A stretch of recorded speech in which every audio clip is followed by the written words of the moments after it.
Developing news now. U.S. Coast Guard officials in Boston holding a news conference to provide an update on that search for the missing tourist sub. Polar Prince conducted an initial search and then requested Coast Guard assistance. The U.S. Coast Guard in Boston assumed the responsibility of search and rescue mission coordinator and immediately launched search assets. Since Sunday, the Coast Guard has coordinated search efforts with the U.S. and Canadian Coast Guard, Air National Guard aircraft, and the Polar Prince, which has searched a combined 7,600 square miles, an area larger than the state of Connecticut. These search efforts have focused on both surface, with C-130 aircraft searching by sight and with radar, and subsurface, with P-3 aircraft were able to drop and monitor sonar buoys. To date, those search efforts have not yielded any results. Search efforts have continued through last night and today.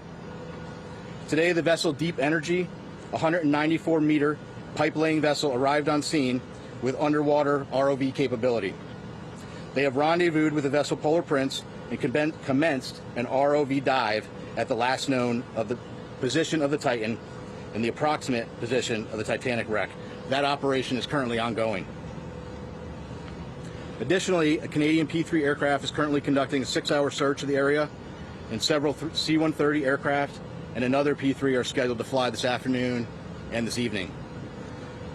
The Canadian Coast Guard cutter, or vessel, John Cabot, is scheduled to arrive later this evening, and several other Canadian Coast Guard vessels and the Coast Guard cutter Sycamore are en route. Additionally, the U.S. Coast Guard has the U.S. Navy's SUPSAL, Supervisor of Salvage and Diving Command, is working with U.S. Transportation Command to bring additional assets to the search area. These more capable assets will be staged at a St. John's for further transport to the search area. There are also several private vessels, research vessels with ROV capabilities that are making preparations to join the efforts. So I want to reiterate, this is a very complex search, and the unified team is working around the clock to bring all available assets and expertise to bear as quickly as possible in an effort to solve this very complex problem. We'll continue to provide updates as they become available. And again, our thoughts and prayers are with the crew and the families and their loved ones. We will provide unwavering effort as we continue the search, and I think at this time we'll open it up and take a few questions. How an ROV works here, it's tethered to a ship and what it can see, and then would it actually hub? So each of the ROVs, so that's kind of a vague question, right? ROVs have different capability. It's our understanding the current ROV that is deployed at the site now has some limited capability. It has a camera on board, but again, each of those is different, and we'll be gathering more information as that operation goes on through the day. Captain, it's Tom Costello with NBC News. If your submersibles can find this sub, is there any way to retrieve it and save the people on board? Yeah, so right now all of our efforts are focused on finding the sub.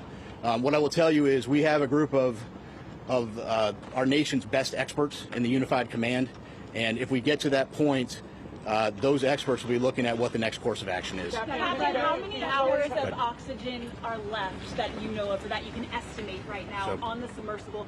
And does it have to be approved or regulated? Sure. So first of all, it's an estimate, right? Because we know from the data we were using as a starting point was 96 hours. We know at this point we're approximately about 41 hours. 41 hours left. Yes. And does it have to be approved or regulated? Does submersible, does it go through anything that you know of? Yeah, I'm not sure of the exact technical piece of that. We know there's about 40 hours of breathable air left based on that initial report. Again, that was just the initial report based on 96 hours from when the vessel. Captain, even with that amount of time that's left, let's say 41 hours or so, if you were to find the submersible at this moment, would that give you enough time to save these 5 people on board? Yeah, So I don't know the answer to that question. What I will tell you is we will do everything in our power to effect a rescue. Again, it's going to depend on if the ROV finds something. It's going to depend on what they find, what needs to be, what steps need to be taken next, and really that is for the experts within the Unified Command to take a look at and then decide what the best course of action is. BBC News. It seems to have taken the mothership vessel away guys running this operation, that 8 hours contact you on Sunday after they lost contact with the sub. Is that a cause for concern? Listen, right now, our effort and our focus is on searching with what we know. As soon as we received the report on Sunday evening, we immediately launched search efforts. We flew assets that evening, and we've continued constant surface and air asset searches since that point. You mentioned that the search operation is very complicated. What are the biggest challenges you're facing? Well, this is a complex search, and it's complex for a variety of reasons. You're talking about a search area that's 900 miles east of Cape Cod, 400 miles south of St. John's. So logistically speaking, it's hard to bring assets to bear. It takes time. It takes coordination. And then we're dealing with, two pieces of, you're dealing with a surface search and a subsurface search. And frankly, that makes it an incredibly complex operation.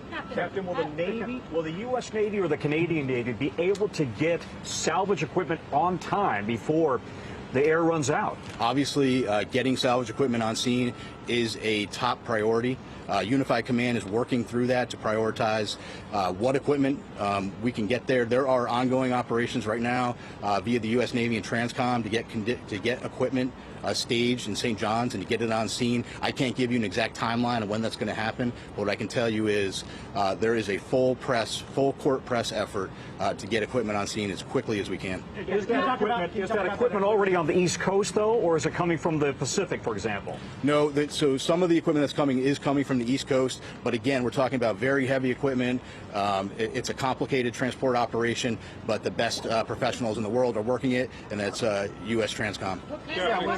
When it comes to the equipment, can you go into more detail? Do you have a Curve 21 that's being shipped up to that location? And since you don't have a fleet-type vessel, could be evacuated with the mission, what other assets you have? You have civilian ships that you have. Yeah, so like I said, there are several civilian ships that have offered services heading that way. There are additional Coast Guard cutters. We hope to have a Canadian Coast Guard cutter on scene this evening. We hope that they may be able to assume on-scene commander. Polar Prince has been doing a great job with those duties, but if we could take some of that from them, that would be good. But your question about specific equipment, I'm not going to get into talking about specific equipment. Frankly, I'm not an expert on what that equipment is, but again, I can tell you we have experts in the Unified Command that are going through that, prioritizing what we need and then how we get it on scene. Can you tell us about the personnel from Boston? How many people from here are out there, and also what equipment? From Boston specifically. So Boston, where Boston plays a role is the command center, the rescue and coordination center is here in Boston. The aircraft that are coming in are coming from different locations, but the command structure is being worked out of Boston. And I think we have time for two more questions. In all your experience, just how you. All right, that's the U.S. Coast Guard in Boston talking about an update on the continued search for that tourist submersible near the site of the Titanic. They've searched an area larger than the state of Connecticut. Unfortunately, no results as of yet. And they also talk about salvage equipment being transported from one part of the East Coast to the other closer to where that search is, just in case that sub is found. Also important, the amount of breathable oxygen left in that submarine. They're estimating around 40 to 41 hours, and that could bring us to about Thursday. So time is ticking for everybody involved in this.